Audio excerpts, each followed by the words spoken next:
ঢাকা বিশ্ববিদ্যালয়ে গণত্রাণ সংগ্রহ করছে বৈষম্য বিরোধী ছাত্র আন্দোলন। বিস্তারিত জানাতে এই মুহূর্তে টিএসসিতে আছেন সহকর্মী ফারজানা আক্তার। সরাসরি যাচ্ছি তার কাছে।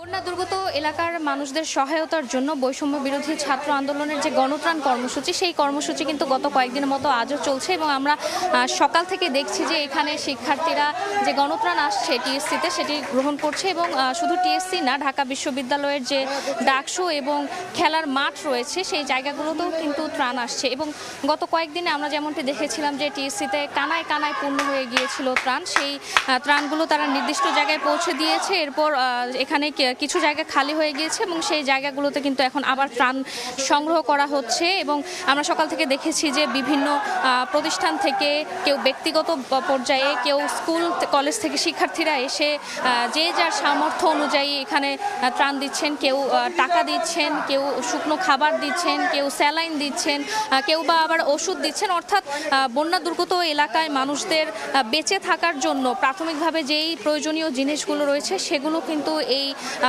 এখানে এসে পৌঁছাচ্ছে এবং শিক্ষার্থীরা আমরা দেখেছি যে সকাল থেকে একে অপরের সাথে কাঁধে কাঁধ মিলিয়ে কাজ করছে। তারা ত্রাণ সংগ্রহ করার পর এখন সেগুলোকে আলাদা করছে, শুকনো খাবার আলাদা করছে, পোশাক আলাদা করছে এবং তারা যেমনটি বলছেন যে এগুলো তারা গুছিয়ে নির্দিষ্ট জায়গায় পৌঁছে দিবেন। এবং আমরা যেমনটি দেখেছি গত কয়েকদিনের মতো আজও সমাজের নানা শ্রেণী পেশার মানুষ কিন্তু টিএসসিতে আসছেন। ঢাকা বিশ্ববিদ্যালয়ে এসে তারা তাদের নিজেদের সামর্থ্য অনুযায়ী সাহায্য করছেন বন্যা দুর্গত এলাকার মানুষদেরকে।